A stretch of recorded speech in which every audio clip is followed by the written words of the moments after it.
ایک علاقے میں ایک حکیم صاحب رہتے تھے اور اس حکیم صاحب کا انداز یہ ہوتا تھا کہ جیسے ہی وہ اپنے دواخانہ جانے لگتے تو اپنی بیوی سے کہتے کہ آج کے دن تمہیں جو جو چیزیں درکار ہیں وہ ایک پرچے پر لکھ کر دے دو۔ اس کی اہلیہ وہ تمام چیزیں لکھ کر ان کو وہ چٹ تھما دیتی۔ وہ جاتے اور اپنے دواخانہ پر پہنچ کر جب وہ پرچہ سامنے رکھتے تو پھر ان کے سامنے ان کی قیمتوں کو لکھ دیتے اور ٹوٹل کرنے کے بعد وہ یہ کہتے، یا اللہ میں ان اخراجات کی وجہ سے آج اس جگہ موجود ہوں اور تیری عبادت چھوڑ کر ہی اس لیے آیا ہوں کہ میرے گھر کے یہ اخراجات پورے ہوں، اور جیسے یہ میری ضرورت پوری ہوگی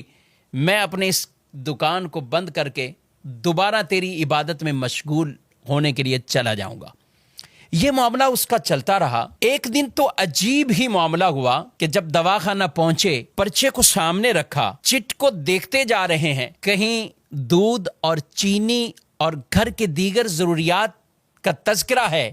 لیکن لکھتے لکھتے ان کی بیوی نے سب سے آخر میں لکھا کہ بیٹی کا جہیز کا سامان۔ یہ پڑھتے ہی وہ گویا کہ دن میں ہی انہیں تارے نظر آنے لگ گئے اور وہ کچھ کھو گئے کہ یہ کیسے ہوگا، لیکن سب قیمتوں کو وہ لکھتے لکھتے جب اس جملے پر پہنچے تو حکیم صاحب نے آگے تحریر کیا کہ یہ اللہ کے کام ہیں، اللہ ہی جانے۔ حکیم صاحب نے یہ جملہ لکھا اور دواخانہ پہ جو مریض موجود تھے ان کو دوائیاں دینا شروع کی۔ ابھی ایک دو آدمیوں سے ہی فارغ ہوئے تھے کہ اچانک حکیم صاحب کے مطب کے سامنے ایک بڑی کار آ کر رکتی ہے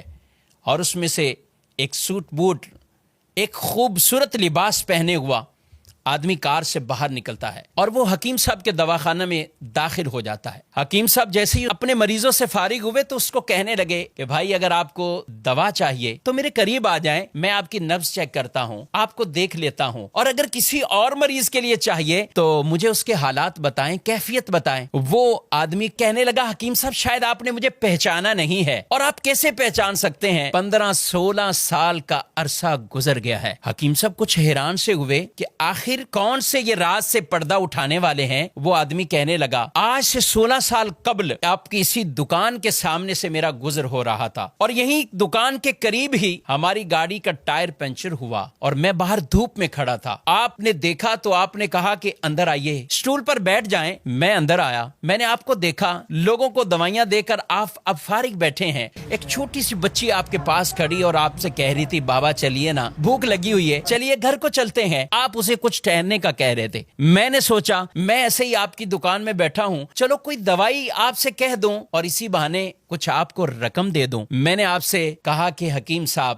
ہماری شادی کو 6 سال ہو چکے ہیں، ہم 6 سال کے اندر ابھی تک اولاد کی نعمت سے محروم ہیں، بہت سی ادویات کا ہم نے استعمال کیا ہے، لیکن اب کچھ مایوسی سی ہو رہی ہے۔ آپ میری طرف متوجہ ہوئے اور آپ نے کہا، بھائی اللہ کی رحمت سے نا امید نہیں ہونا چاہیے، اور دیکھو یہ دوائیاں جو کچھ بھی ہے جب اللہ چاہتا ہے تو ہی شفا ملتی ہے، جب اللہ کا حکم ہوتا ہے تو ہی ان دوائیوں کے اندر وہ اثر آتا ہے۔ آپ یہ باتیں بھی کرتے جا رہے تھے اور کچھ دوائیوں کی پڑیاں بھی آپ باندھتے جا رہے تھے۔ آپ کی گفتگو ختم ہوئی تو آپ نے مجھے 2 طرح کی دوائیاں میرے کھانے کے لیے، گھر والوں کے لیے دوائی دی، اور یہ دیتے ہوئے دعا بھی دی کہ اللہ نے چاہا تو اس میں اثر ہوگا اور آپ کو اللہ اولاد کی نعمت سے نوازے گا۔ میں نے کچھ پیسے نکالے، آپ سے پیسے پوچھے اور آپ کی طرف بڑھانے لگا تو آپ نے ایک جملہ کہا کہ نہ پیسے نہیں، آج کا کھاتا کلیئر ہو چکا ہے، آج کھاتا بند ہو چکا ہے۔ میں کو سمجھا نہیں۔ قریب ہی بیٹھے ایک آدمی نے کہا، حکیم صاحب کی مراد یہ ہے کہ حکیم صاحب جب گھر سے آتے ہیں تو آتے ہی سامنے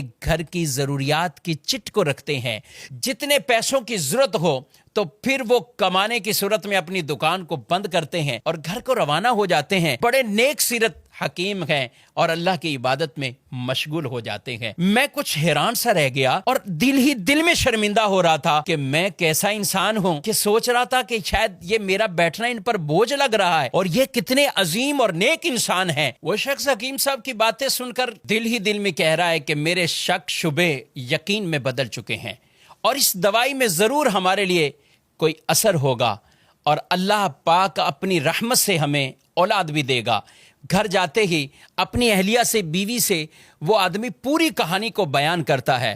اس کی بیوی نے اسے کہا کہ ضرور وہ اللہ کا کوئی نیک بندہ ہے، وہ نیک انسان ہے، اس کی دی ہوئی اس دوائی کے اندر ضرور ہمارے لیے اثر ہوگا، کیوں نہ ہو یقینی کیفیت کے ساتھ ہم اسے استعمال کریں۔ کہاں ہم استعمال کرتے رہے۔ الحمدللہ اس وقت میں 3 بچوں کا والد ہوں اور یہ ہمارے لیے انتہائی خوشی کے لمحات ہیں۔ ہم آپ کو بہت دعاؤں میں یاد رکھتے ہیں اور جب بھی پاکستان آتا ہوں کوشش ہوتی کہ آپ سے ملاقات ہو جائے۔ آپ کے دواخانہ پہ جب بھی آیا ہوں پتہ یہی چلا ہے کہ آپ گھر کو جا چکے ہیں، اور کل ہی کسی نے بتایا حکیم صاحب کو ملنا ہے تو صبح 9 بجے آ جائیے۔ حکیم صاحب آج میں اسی وجہ سے 9 بجے ہی آ گیا ہوں، اور معاملہ یہ ہے کہ میں اور میری پوری فیملی ہم سارے انگلینڈ میں شفٹ ہو چکے ہیں۔ میری ایک بہن اور ان کی ایک بیٹی جو کہ یہیں پاکستان میں رہتے ہیں، اور میں اپنی بھانجی کی شادی کے سلسلے میں پاکستان آیا ہوا تھا، اور اسی بھانجی کے تمام تر شادی کے اخراجات میں نے اپنے ذمہ راضی خوشی لیے تھے، اور میں اسی کی خریداری میں مصروف تھا۔ معاملہ کچھ یوں ہوا ہے کہ میں اپنی بھانجی کے ساتھ لاہور میں کبھی پاکستان کے دوسرے شہروں میں جا رہا تھا، سب جہیز کا سامان سب تیاری ہو چکی ہے، لیکن اسی دوران میری بھانجی کو بہت تیز بخار تھا، اور وہی بخار میری بھانجی کی موت کا سبب بنا ہے۔ میں اور میری بیوی جب آپس میں بیٹھے سامان خرید چکے ہیں، سب کچھ کر لیا ہے، اب اس سامان کا کیا جائے، تو فوراً آپ کی طرف ہمارا خیال گیا کہ جب 16 سال پہلے ہم آپ کے مطب میں آئے تھے تو ایک چھوٹی سی بچی وہ آپ کے پاس کھڑی کہہ رہی تھی بابا جان گھر چلو مجھے بھوک لگی ہے۔ تو میری بیوی نے مجھ سے کہا کیوں نہ ہو کہ ہم حکیم صاحب کا شکریہ اس انداز سے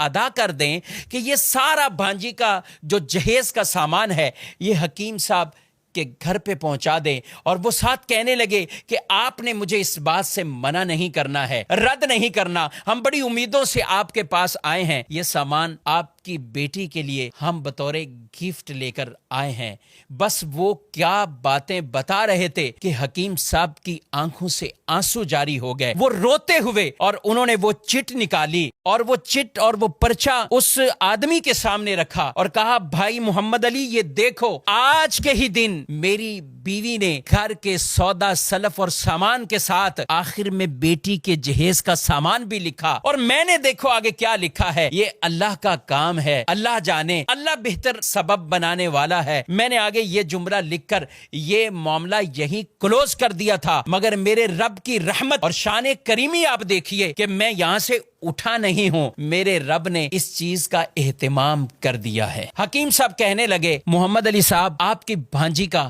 صدمہ وہ ضرور ہے، مگر میں تو رب کی شان اور رب کی قدرت پر حیران ہوں کہ آج میں گھر واپس خالی ہاتھ نہیں پلٹا۔ یہی کہتے ہیں کہ جس کا اللہ پر بھروسہ وہ مضبوط ہو جائے، توکل اور اعتماد مضبوط ہو جائے، پھر اللہ ان کے لیے اسباب پیدا فرماتا ہے۔ ہمیں بھی چاہیے حلال کمائیں، حلال کے لیے تگودو کرتے رہیں۔ رسول مکرم صلی اللہ علیہ وآلہ وسلم فرماتے ہیں کچھ گناہ ایسے ہیں کہ جنہیں نہ نماز ختم کرتی ہے نہ روزہ ختم کرتا ہے، ہاں روزی کی تمنا میں، روزی کی تلاش میں غم زدہ ہونا، یہ غم ان گناہوں کو ختم کر دیتا ہے۔ اور جب آدمی اللہ سے ڈرتے ہوئے رزق کی تلاش میں جاتا گئے، اللہ خود قرآن پاک میں ارشاد فرماتا ہے وَمَن يَتَّقِ اللَّهَ يَجْعَل لَّهُ مَخْرَجًا وَيَرْزُقْهُ مِنْ حَيْثُ لَا يَحْتَسِبُ، اور جو اللہ سے ڈرے اللہ اس کے لیے راستے پیدا فرماتا ہے اور اسے وہاں سے رزق دیتا ہے جہاں سے اسے گمان بھی نہیں ہوتا۔ اللہ رب العالمین ہم سب کو ایسا توکل، ایسا بھروسہ اختیار کرنے کی توفیق عطا فرمائے۔